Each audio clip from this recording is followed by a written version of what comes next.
ഞാൻ ക്ലോത്ത് കൊണ്ട് ചെയ്തെടുത്ത വേസ്റ്റ് ക്ലോത്ത് കട്ടിങ്സൊക്കെ ഉണ്ട്, അതിനെ കൊണ്ട് ചെയ്തെടുത്ത ഒരു ഫിഷിൻ്റെ ഷേപ്പുള്ള ഒരു മാറ്റാണിത്. നിലത്തിടുക, ഡൈനിങ് ടേബിളിലെ മുകളിലൊക്കെ ഇട്ട് വയ്ക്കുക. അപ്പോൾ അത് അതേമാതിരി ഉണ്ടാവും. അത് കാണാനായിട്ട് ഞാൻ വക്കത്തിൽ കൂടെ ഒരു പൈപ്പിംഗ് കൊടുത്തിട്ടുണ്ട്. അങ്ങനെ ചെയ്തെടുത്തു. അപ്പോൾ ഈ പാറ്റ് നിങ്ങൾക്ക് എല്ലാവർക്കും ഇഷ്ടപ്പെടുകയാണെങ്കിൽ എൻ്റെ ചാനലൊന്ന് സബ്സ്ക്രൈബ് ചെയ്യുക, കമൻറ്റ് ചെയ്യുക, ലൈക്ക് ചെയ്യുക, എല്ലാം ചെയ്യുക. അപ്പോൾ ഈ മാറ്റ് എങ്ങനെയാണ് തയ്ക്കുക എന്നുള്ള വിധം നമുക്ക് നോക്കാം. ഇതൊരു മത്സ്യത്തിൻ്റെ ചിത്രമാണ്. ഞാൻ കടലാസിൽ ഏകദേശം നോക്കി വെട്ടിയെടുത്തതാണ്. അപ്പോൾ ഇതേമാതിരി ഈ ഷേപ്പിലുള്ള ഒരു മാറ്റ് ഉണ്ടാക്കാം വേസ്റ്റ് ക്ലോത്ത് കൊണ്ട്. അപ്പം ആദ്യം അതിന് വേണ്ടിയിട്ട് ഇതിപ്പോൾ ഈ ഷേപ്പാണ് വരിക.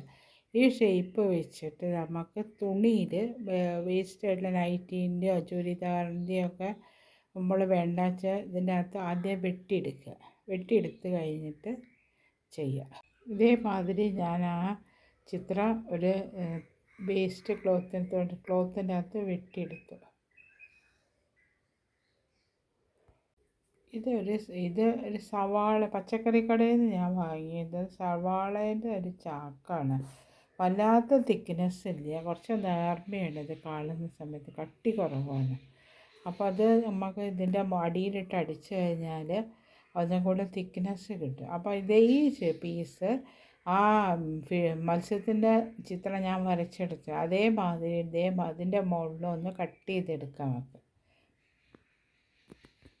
ഇതേമാതിരി ഞാൻ ആ മത്സ്യത്തിൻ്റെ ചിത്രം ഇതിൻ്റെ മുകളിൽ ഞാൻ വെച്ച് വെട്ടിയെടുത്തു. ഇനി ആ വേസ്റ്റ് ക്ലോത്ത് ഉണ്ടല്ലോ, ആ ക്ലോത്ത് ഇതിൻ്റെ മുകളിൽ വെച്ച് തയ്ച്ചു കൊടുക്കുക.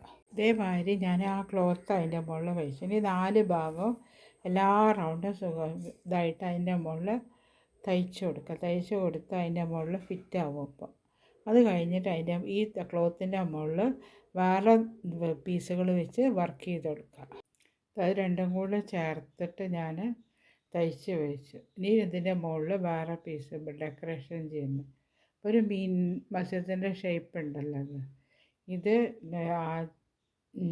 ഇതിന് ചാക്കിൻ്റെ ഇതും ക്ലോത്തും കൂടെ വെച്ച് തയ്ച്ചെടുത്തിട്ട് സൈഡിൽ കൂടെ തയ്ച്ചെടുത്തത്.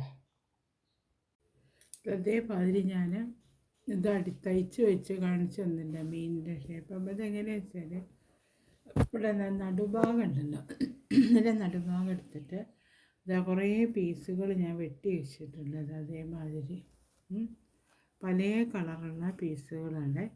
ഈ പീസൊക്കെ വെച്ചിട്ട് ഇവിടെ ഒരു വർക്ക് ചെയ്യുക. അപ്പോൾ ആദ്യം എന്താ ചെയ്തത് വെച്ചാൽ അത് നടുഭാഗത്തു നിന്ന് എടുത്തിട്ട് അപ്പുറത്തെ ഇപ്പുറത്തെ വേറെ ചെയ്ത് കൊടുക്കുക. അപ്പോൾ ഈ ഒരു പീസ് തുണിക്ക് എടുത്തത് ഇതെന്താ ചെയ്യുക വെച്ചാൽ അതേമാതിരി നടുഭാഗമാണ് ഇതിൻ്റെ കാണുന്നുണ്ടാവുക. അപ്പോൾ ഇവിടെ എന്താ അതേമാതിരി വെച്ചിട്ട് 2 സൈഡും തയ്ച്ചു കൊടുക്കുക. അങ്ങനെ ഈ ഭാഗം നീളത്തിലും തയ്ച്ചു കൊടുക്കുക, ഈ ഭാഗവും തയ്ച്ചു കൊടുക്കുക. എന്നിട്ട് അടുത്ത പീസ് വെച്ചിട്ട് ഇവിടെ അങ്ങനെ ഇതുവരെ അടിച്ച് വെച്ചിട്ടുണ്ടല്ലോ നമ്മൾ ഈ ഒരു മത്സ്യത്തിൻ്റെ വാലിൻ്റെ പീസായിട്ട് കണക്ക് കൂട്ടുന്ന ഈ പീസ് ഇവിടെ വരെ ഇങ്ങനെ ജോയിൻ്റ്. അപ്പോൾ ആദ്യം ഒരു കാര്യം ചെയ്യുക, ആദ്യം ഈ പീസ് ജോയിൻ്റ് ആക്കി കൊടുക്കുക. ജോയിൻ്റ് ആക്കി കഴിഞ്ഞിട്ട് നോക്കാം.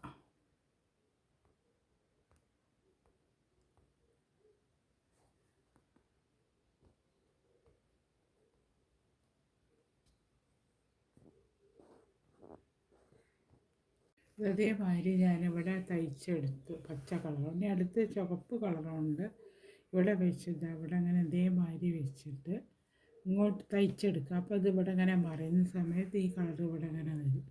അങ്ങനെ എടുത്തിട്ട് അങ്ങനെ ഓരോ കളറ് വ്യത്യസ്തമായുള്ള കളറുണ്ട്. ഈ വാലിൻ്റെ ഒരു പീസ് വരുന്നുണ്ടല്ലോ, നമ്മൾ വെട്ടിയെടുത്തതാ ഇവിടെ കാണുന്നുണ്ടല്ലോ. ഈ പീസിൻ്റെ ഇതുവരെ ചെയ്തെടുക്കുക. ഒരു 4-5 കളറും ഇതുവരെ ചെയ്തെടുത്ത് ഓരോ കളറ് വ്യത്യസ്തമായ കളർ വെച്ച് ചെയ്തെടുക്കുക. അപ്പോൾ അത്രയും നീളത്തിൽ ഒരു 4-5 പീസും കൂടെ വെച്ച് കഴിഞ്ഞാൽ അവിടെ എത്തും.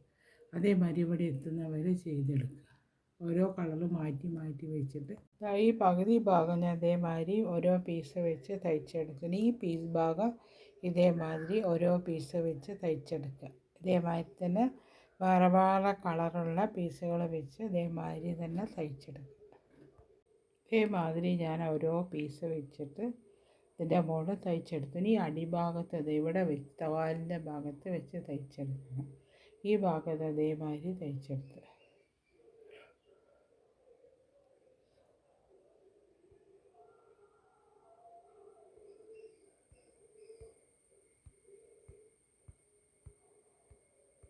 ഇതേമാതിരി ഞാൻ തയ്ച്ചെടുത്തത് ഫുള്ളായിട്ട്. ഇനിയിപ്പോൾ ഈ ഭാഗം തയ്ച്ചെടുക്കണം. ഈ ഭാഗം അപ്പോൾ അതെങ്ങനെയാണ് തയ്ക്കുകയെന്ന് വെച്ചാൽ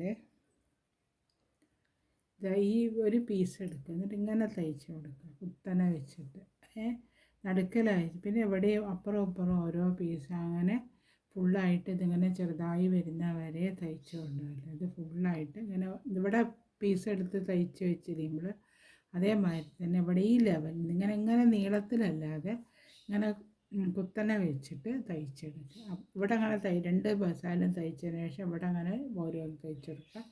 ഇവിടെ അങ്ങനെ ഓരോ കളർ തയ്ച്ച് അങ്ങനെ ഇത് ഫില്ല് ചെയ്യുക. എന്നിട്ട് അത് വരെ ചെയ്യുക. അതേമാതിരി ഞാൻ ഈ സൈഡ് തയ്ച്ചെടുത്ത് ഈ വാലിൻ്റെ ഭാഗം ഇവിടെ കണ്ട ഒരു ബോർഡർ മാതിരി വേറൊരു പ്രിൻ്റഡ് പീസ് കൊണ്ട് കൊടുത്തു.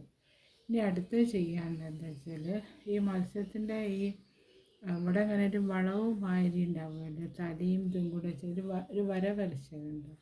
ഇതിൻ്റെ മുകളിൽ കൂടെ ഈ പീസ് തന്നെ അത് അവിടെ കൊടുത്ത അതേ കളർ പീസ് വെച്ച് തയ്ച്ച് ഒരു ബോർഡർ മാതിരി ഇത് മാതിരി ഉണ്ടാക്കണം.